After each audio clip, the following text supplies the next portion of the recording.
5 tahun menanam impian, akhirnya dapur idaman di depan mata.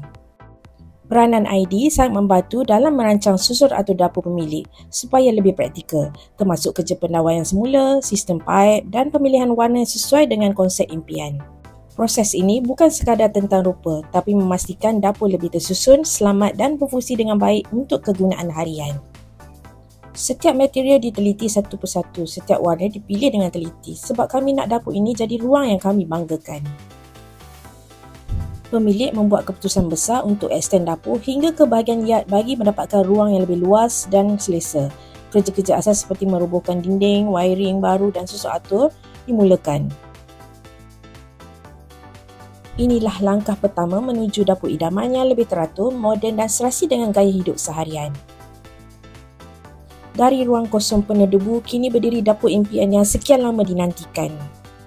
Warna pastel yang menenangkan, kemasan moden yang praktikal. Setiap inci ruang ini bukan sekadar dapur, tapi lambang sebuah perjalanan. Inilah buktinya, impian tak pernah mustahil bila kita yakin dan terus melangkah.